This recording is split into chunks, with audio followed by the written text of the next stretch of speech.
नमस्कार, जय माता दी, राधे राधे, प्रणाम आप सभी को। मैं आप सबका हार्दिक स्वागत, अभिनंदन, वंदन, वेलकम करती हूं अपने इस प्यारे से यूट्यूब चैनल में।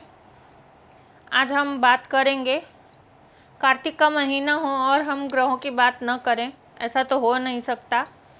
और मेरी वीडियो में आपको एक वीडियो ग्रहों की ज़रूर मिलती है किसी न किसी रूप में, तो हम ग्रह की बात ना करें ऐसा हो ही नहीं सकता। तो आज हम बात करेंगे कि यदि आपके ऊपर जिस भी ग्रह की दशा, अंतरदशा, प्रत्यंतर दशा, महादशा चल रही है और आपको उसका अच्छा फल नहीं मिल रहा है, अच्छा रिजल्ट नहीं मिल रहा है, तो आप किस भगवान की पूजा करें, किस भगवान की अर्चना करें, वंदना करें, आराधना करें कि आपको उस ग्रह के सुफल मिलने प्रारंभ हो जाएं।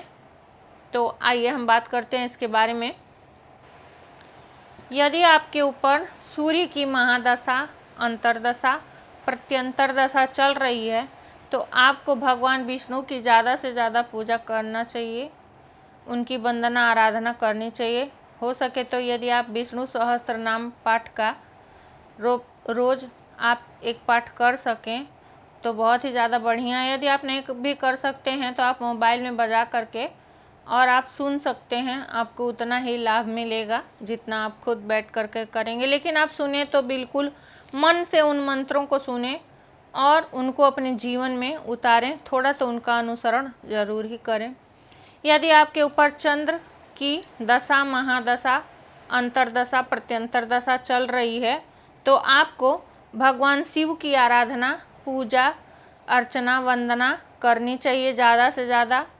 नियमित रूप से यदि आप उनका अभिषेक करते हैं दूध से या जल से, किसी भी शिवलिंग पे यदि आप नियमित रूप से अभिषेक करते हैं तो आपको चंद्र के अशुभ प्रभावों से मुक्ति मिलेगी और आपका चंद्र की दशा, महादशा, अंतरदशा का समय सुफल में परिवर्तित हो जाएगा और आपको उसके सुफल मिलने प्रारंभ हो जाएंगे।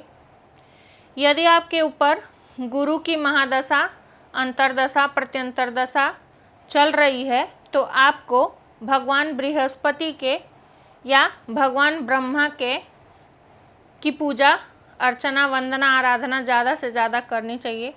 भगवान बृहस्पति की सेवा ज़्यादा से ज़्यादा करनी चाहिए। आपको वीरवार का व्रत रखना चाहिए, आपको केले के पेड़ की पूजा करनी चाहिए। यदि आपके ऊपर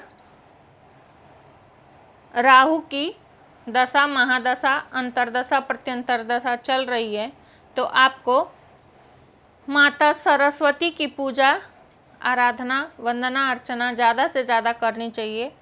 आपको यदि आप सरस्वती कवच का पाठ कर सकें तो बेहद उत्तम है। यदि आप नहीं भी कर पाते हैं तो आपको सरस्वती यंत्र अपने घर पे स्थापित करना चाहिए या माँ सरस्वती की एक प्रतिमा अपने घर में जरूर रखनी चाहिए और उन पर नीले पुष्प प्रत्येक दिन 4 कम से कम नीले पुष्प आप जरूर अर्पित करें। आपको राहु की महादशा में यदि अशुभ फल मिल रहा है, अंतरदशा में यदि अशुभ फल मिल रहा है, प्रत्यंतर दशा में यदि अशुभ फल मिल रहा है तो वह शुभ फल में परिवर्तित हो जाएगा और आपको उसके सुप्रभाव मिलने लगेंगे।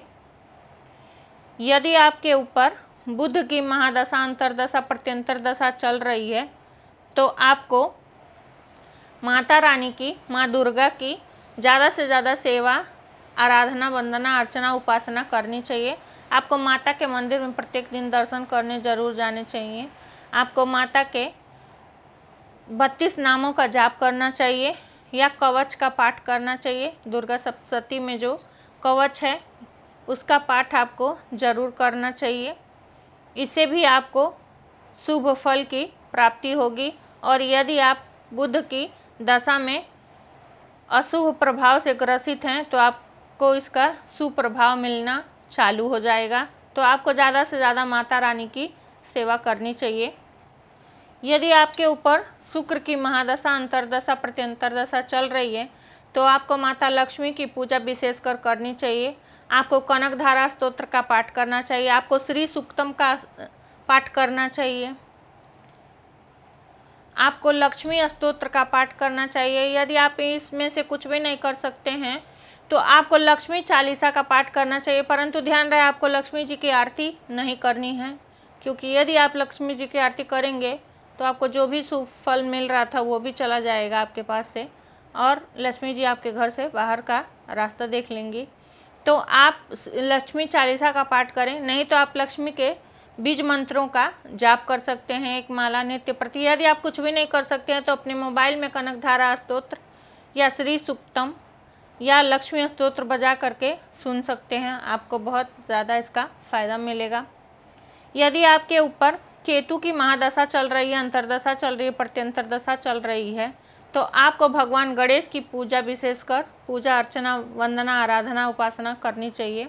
आपको गणेश अथर्व शीर्ष का पाठ करना चाहिए, आपको गणेश जी के 12 नामों का जाप करना चाहिए। कुछ भी नहीं कर सकते हैं तो गणेश चालीसा पढ़ें, गणेश जी के बीज मंत्र का जाप करें, आपको इसका शुभ फल शुभ प्रभाव मिलना चालू हो जाएगा। यदि आपके ऊपर शनि की महादशा अंतरदशा प्रत्यंतर दशा चल रही है, या आप शनि की ढैया 7.5 से पीड़ित हैं, तो आपको बटुक भैरव की उपासना अर्चना वंदना आराधना करनी चाहिए। आपको शनि मंदिर प्रत्येक शनिवार को शाम को जरूर जाना चाहिए, और आपको काले तिल पानी में प्रवाहित करने चाहिए। आपको काला कोयला अपने वजन के बराबर पानी में प्रवाहित करना चाहिए शनिवार के दिन। इससे आपको, यदि शनि की दशा महादशा अंतरदशा प्रत्यंतर दशा चल रही है, तो आपको उससे बहुत ज़्यादा उसके सुप्रभाव मिलने प्रारंभ हो जाएंगे। यदि आपके ऊपर मंगल की दशा महादशा अंतरदशा प्रत्यंतर दशा चल रही है, तो आपको हनुमान जी की पूजा विशेषकर लाभ देगी। आपको हनुमान जी की पूजा अर्चना वंदना आराधना करनी चाहिए। आपको अपने घर में सुंदरकांड का पाठ करना चाहिए, आपको हनुमान चालीसा का पाठ करना चाहिए, आपको बजरंग बाण या संकट मोचन का पाठ करना चाहिए। यह आपके लिए बहुत ज़्यादा फायदेमंद रहेगा। आज के लिए बस इतना ही। राधे राधे, जय माता दी। हृदय से धन्यवाद आप सभी का। प्लीज़ मेरे वीडियो को ज़्यादा से ज़्यादा लाइक करें, शेयर करें, कमेंट में जय माता दी लिखना ना भूलें, और सब्सक्राइब करना तो बिल्कुल भी ना भूलें। प्लीज़ मेरे चैनल को ज़्यादा से ज़्यादा सब्सक्राइब करें, क्योंकि सब्सक्राइब करने का आपका एक भी पैसा नहीं लगना है। बस एक अंगूठे की देर है कि आप एक अंगूठा सिर्फ लगाएंगे और मेरा चैनल सब्सक्राइब हो जाएगा और आप पूरे फल के भागी बनेंगे। तो प्लीज़ मेरे चैनल को ज़्यादा से ज़्यादा सब्सक्राइब करें। अपना और अपनों का ध्यान रखें, अपने सेहत का ध्यान रखें, पानी ज़्यादा से ज़्यादा पिएं, पेड़ पौधे ज़्यादा से ज़्यादा लगाएं।